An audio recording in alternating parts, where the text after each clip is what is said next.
அனைவருக்கும் வணக்கம். என்ன விடயம் என்று சொன்னால், இந்த ஆசிரியர் சேவைக்கு உள்ளிருப்பதற்கான இந்த வர்த்தமானியில எங்களுடைய கிழக்கு மாகாணம் தவிர்க்கப்பட்டிருக்கின்றது. உண்மையாகவே ஒரு மன வருத்தமான ஒரு விஷயமாக இருக்கின்றது. இந்த வேலையற்ற பட்டதாரிகள் இப்ப கொஞ்சம் கொஞ்சமாக எப்படியாவது இந்த ஆசிரியர் சேவைக்குள்ள எப்படியா போயிட்டுருவோம், இந்த எக்ஸாம செஞ்சுருவோம்ன்னு சொல்லி, இப்ப ரெடியாகி கொண்டிருக்கின்ற இந்த வேளையில இப்படியான ஒரு பாதகமான ஒரு நிலை ஏற்படுத்தப்பட்டிருக்கின்றது. உண்மையாகவே மன வருத்தம் என்று கூட சொல்லலாம். அதையும் விட எங்களுடைய உறவுகள் எங்களுடைய வேலையற்ற பட்டதாரி உறவுகள் இப்போ மன உளைச்சலுக்கு ஆளாகியிருக்காங்க. என்னென்று பார்க்க போனீங்கன்னா, எங்களுடைய மட்டக்களப்பு மாவட்டத்தில இருக்கின்ற, அதேபோல் திருகோணமலை மாவட்டத்தில இருக்கின்ற, அம்பாறை மாவட்டங்கள்ல இருக்கின்ற எங்களுடைய வேலையற்ற பட்டதாரி உறவுகள் இன்றைக்கு மன உளைச்சலுக்கு ஆளாகக்கூடிய ஒரு தகவலாகத்தான் இது அமைஞ்சிருக்கின்றது என்று கூட சொல்லலாம். இதில எங்களுடைய பொறுப்பான அதிகாரிகள் மௌனம் காத்து கொண்டிருக்கின்றதும் ஒரு கவலையான ஒரு விஷயமாக மாறியிருக்கின்றது. உண்மையாகவே கடந்த 6 வருடங்களாக எந்த விதமான ஒரு போட்டி பரீட்சையும் நடைபெறவில்லை என்பது ஒரு கவலையான ஒரு விஷயமாக இருக்கின்றன்னு தான் சொல்லலாம். எங்களுடைய கிழக்கு மாகாண வேலையற்ற பட்டதாரிகளுக்கு.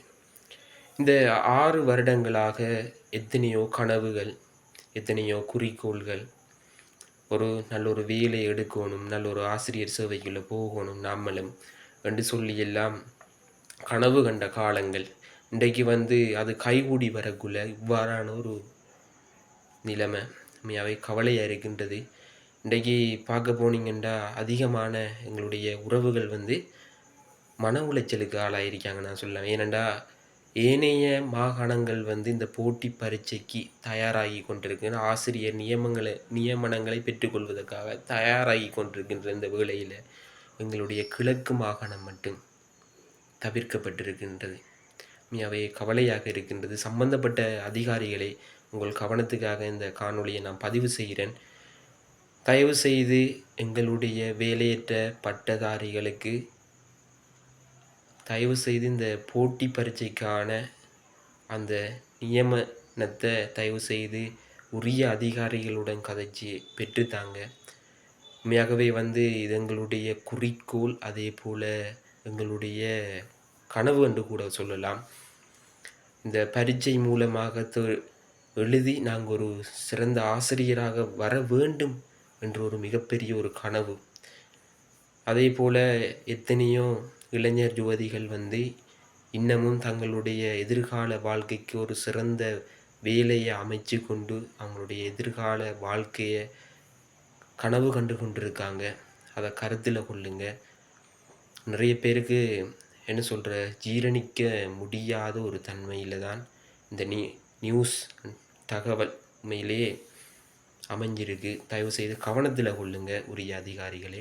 இந்த இடத்துல கேட்டுக்கொள்கின்றோம். தயவு செய்து மிக விரைவாக எங்களுடைய கிழக்கு மாகாணத்தைச் சேர்ந்த பாராளுமன்ற உறுப்பினர்கள் தயவு செய்து கவனத்தில் கொண்டு இதற்கான நடவடிக்கைகளை நீங்களும் மேற்கொண்டால் சிறப்பாக இருக்கும் என்று நான் இந்த இடத்துல நம்புகிறேன்.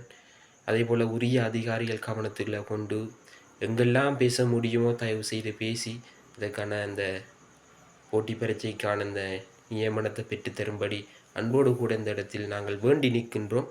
தயவு செய்து அதே போல் இந்த வீடியோ பார்த்து கொண்டிருப்பீங்க ஒருவரும். இன்றைக்கு இந்த பட்டதாரிகள்ன்ற உண்மையாகவே அந்த மனக்குமுறல் தெரியாது. உண்மையாகவே உங்களோட வீட்டில் ஒருவர் இருந்தால் இந்த நிலையில் கட்டாயமாக எங்களுடைய நிலைமை அனைத்தும் உங்களுக்கு புரியும். தயவு செய்து கவனத்தில் கொள்ளுங்க. எத்தனை பேர் எந்தெந்த மாவட்டங்கள்லேருந்து இதே போல் பார்த்து கொண்டிருக்கீங்க இந்த காணொலியை என்றதை நீங்கள் வேலையற்ற பட்டதாரியாக இருந்தால் தயவு செய்து நீங்கள் எந்த இடத்திலிருந்து பார்த்து கொண்டிருக்கிறீர்கள் என்பதனை கமெண்ட் பாக்ஸில் பதிவிடுங்க. இது உண்மையாகவே ஏனைய அதிகாரிகள் பார்க்கக்குள்ள உண்மையாகவே எத்தனை பேர் இருக்காங்கன்றது தெரிய வரும். தயவு செய்து இதற்கான நடவடிக்கைகளை மிக விரைவாக அன்பான அதிகாரிகள் மேற்கொள்ளும்படியும் அன்போடு கூட கேட்டுக்கொள்கிறேன். நன்றி, வணக்கம்.